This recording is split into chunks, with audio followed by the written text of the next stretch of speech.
Para la periodista Anabel Hernández, los pactos con Ismael Zambada García, el Mayo, siguen vigentes en el gobierno de Andrés Manuel López Obrador, quien prometió ser diferente y se ha posicionado en contra de vínculos con grupos criminales como el Cártel de Sinaloa.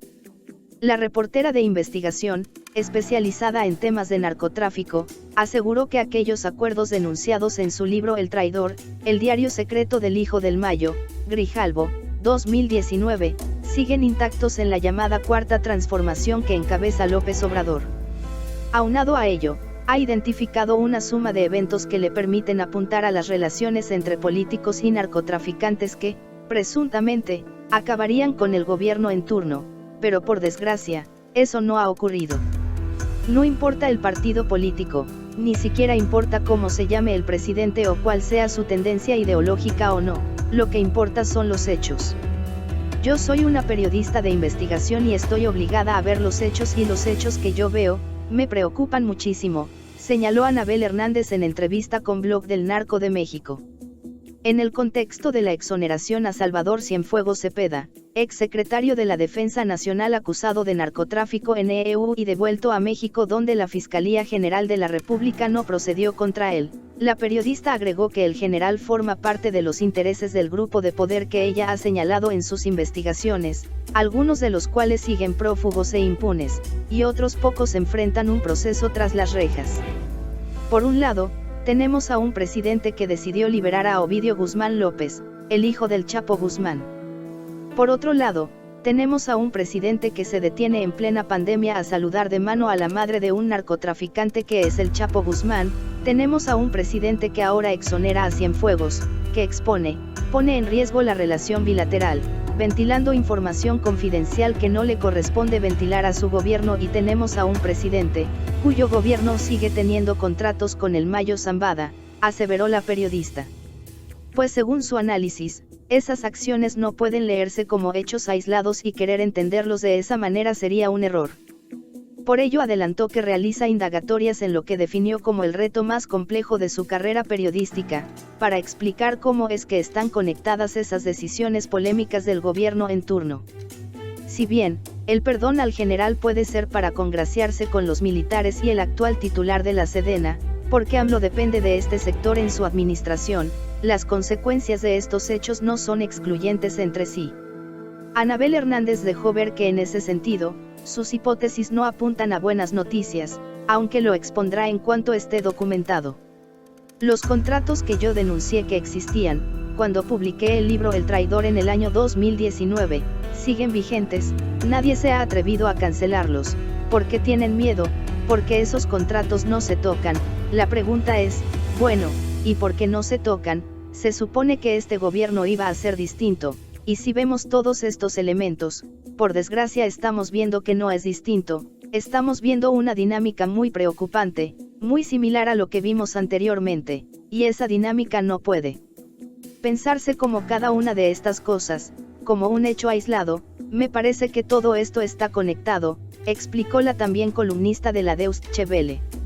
En su libro sobre Vicente Zambada Niebla, El Vicentillo, la periodista da cuenta de cómo ha operado el Cártel de Sinaloa bajo la dirección del Mayo, auténtico y poderoso líder que nunca ha pisado la cárcel, pero al mismo tiempo, ha administrado su imperio criminal a costa de sobornos con mandos en la política y en el sector militar.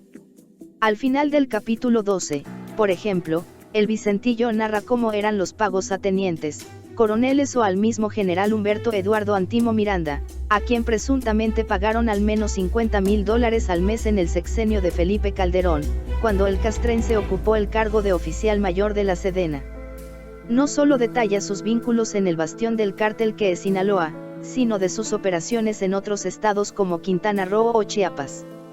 Los sobornos eran para avisar en caso de operativos en las zonas o librarlos de persecución alguna, así como para no molestar a sus esposas, hijos e hijas que, a decir del Vicentillo, son ajenos a los negocios del cabecilla, aun cuando se vean beneficiados por las ganancias de los ilícitos.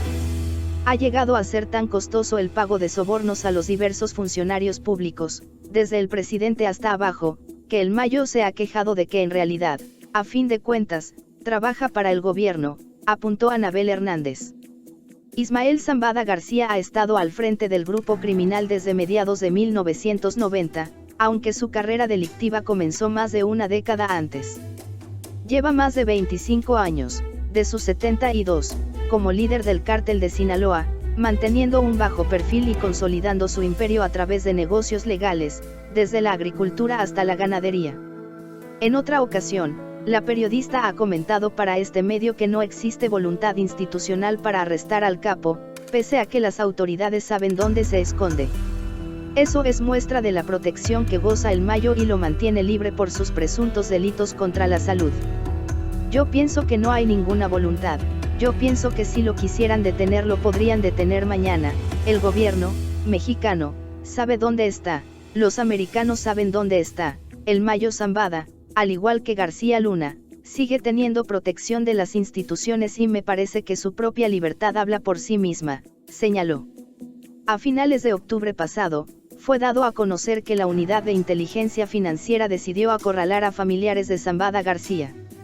Al no poseer ningún inmueble ni negocios a su nombre, lo que más se ha logrado contra el capo es congelar las cuentas bancarias que sus allegados tienen en Sinaloa. La dependencia ordenó congelar las cuentas de una de las parejas del Mayo, Leticia Ortiz Hernández, así como de una de sus hermanas, Ana María Zambada García.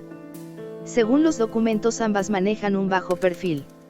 En consecuencia, tanto Leticia como Ana María interpusieron un amparo ante el Juzgado de Distrito de Culiacán.